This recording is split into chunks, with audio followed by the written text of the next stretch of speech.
चलिए खबरों की शुरुआत करेंगे, जहां प्रधानमंत्री नरेंद्र मोदी की अध्यक्षता में केंद्रीय कैबिनेट की बेहद महत्वपूर्ण बैठक हुई। बैठक में देश की प्रगति, इंफ्रास्ट्रक्चर और आत्मनिर्भरता को रफ्तार देने वाले बड़े अहम फैसले लिए गए। कैबिनेट बैठक के तुरंत बाद केंद्रीय मंत्री अश्विनी वैष्णव ने प्रेस कॉन्फ्रेंस कर कैबिनेट फैसलों की विस्तार से जानकारी भी दी। प्रधानमंत्री नरेंद्र मोदी की अध्यक्षता में हुई केंद्रीय कैबिनेट की बैठक में आज देश में आधारभूत ढांचे की मजबूती, टेक्नोलॉजी, सेमीकंडक्टर, साथ ही मोबाइल उद्योग और खेती किसानी और रेलवे कनेक्टिविटी से जुड़े कई महत्वपूर्ण प्रोजेक्ट को मंजूरी दी गई है। प्रधानमंत्री नरेंद्र मोदी की अध्यक्षता में हुई केंद्रीय कैबिनेट के फैसले की जानकारी केंद्रीय मंत्री अश्विनी वैष्णव ने दी है।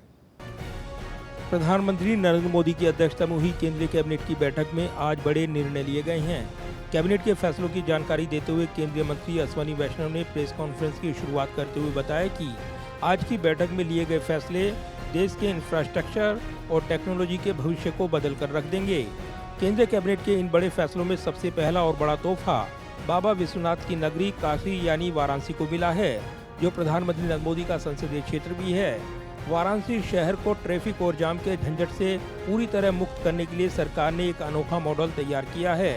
शहर के कोर एरिया को डिकंजेस्ट करने के लिए वरुणा नदी के किनारे किनारे करीब 43 किलोमीटर लंबे 4 लेन और 6 लेन एलिवेटेड कॉरिडोर बनाए जाने को मंजूरी मिल गई है। हाइब्रिड एनुमिटी मोड यानी HAM मोड पर बनने वाले इस कॉरिडोर पर करीब 10,998 करोड़ रुपए का निवेश होगा, जो अगले 4 वर्षों में बनकर तैयार होगा। ये corridor Varanasi airport, railway station, Namo Ghat और संपूर्णानंद यूनिवर्सिटी को सीधे जोड़ेगा।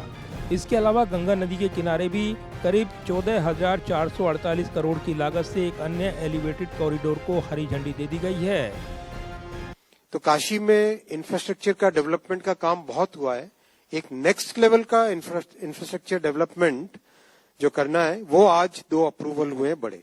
पहला है वरुणा नदी के किनारे किनारे कंप्लीट 6 लेन और 4 लेन एलिवेटेड कॉरिडोर। ये वरुणा एक्सप्रेसवे का कंप्लीट रूट मैप। ये हम देखेंगे गंगा जी इधर। रेलवे का ये जो ग्रीन कलर का दिख रहा है ना आपको, ये नमो ब्रिज बन रहा है। इस ब्रिज के साथ लगा हुआ ये पिंक कलर का, पर्पल कलर का कंप्लीट ये एलिवेटेड कॉरिडोर बनेगा। 43 किलोमीटर इसकी लेंथ है। 10,998 करोड़ रुपीस की इसकी इन्वेस्टमेंट आएगा, यानी 11,000 करोड़ का। हैम मोड में डेवलप होगा और करीब 4 साल में कंप्लीट होगा।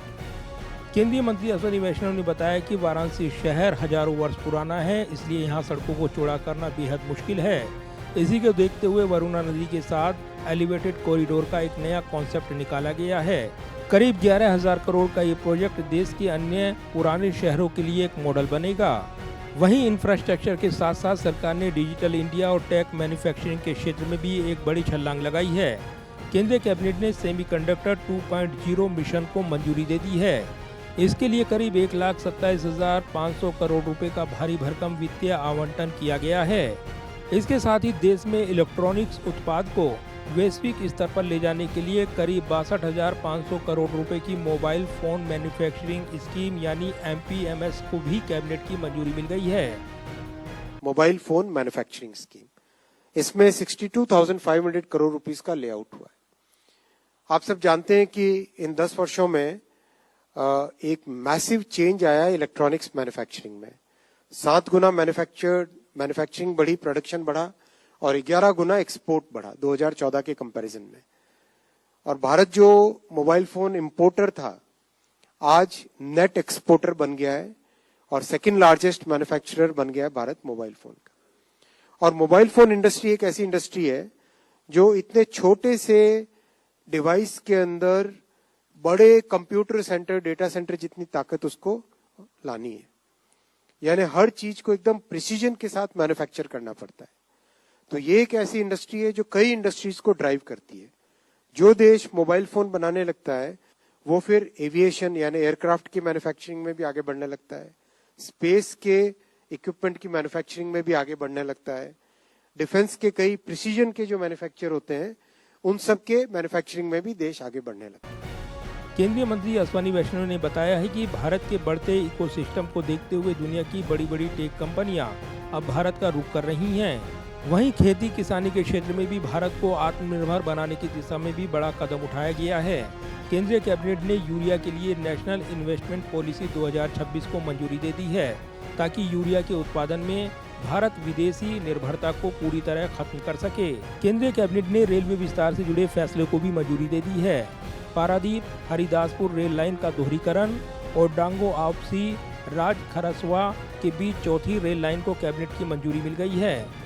कैबिनेट ने उड़ीसा और झारखंड के 4 जिलों को कवर करने वाली 2 मल्टी ट्रैकिंग परियोजनाओं को मंजूरी दी है, जिसमें भारतीय रेलवे के मौजूदा नेटवर्क में लगभग 145 किलोमीटर की वृद्धि होगी।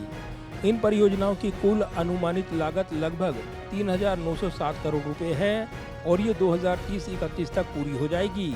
साफ है कि कैबिनेट के इन फैसलों के जरिए सरकार ने न सिर्फ धार्मिक और सांस्कृतिक पर्यटन के केंद्र वाराणसी की सूरत बदलने का खाका तैयार किया है, बल्कि सेमीकंडक्टर और मोबाइल निर्माण जैसे अत्याधुनिक क्षेत्रों में भारत को ग्लोबल हब बनाने की दिशा में भी मजबूत कदम बढ़ा दिए हैं। इन योजनाओं से आने वाले समय में लाखों नए रोजगार के अवसर भी पैदा होने वाले हैं। जाहिर है, प्रधानमंत्री नरेंद्र मोदी की अध्यक्षता में हुई आज के केंद्रीय कैबिनेट में लिए गए इन फैसलों के साथ ही केंद्रीय मंत्री अश्विनी वैष्णव ने जानकारी दी है कि एनडीए सरकार पार्ट 3 में अब तक सरकार ने कई बड़े निर्णय लिए हैं और कुल करीब 28 लाख करोड़ रुपए के अब तक महत्वपूर्ण फैसले लिए जा चुके हैं। कैमरामैन विदर्भ के साथ प्रदीप कुमार, टोटल न्यूज़, दिल्ली।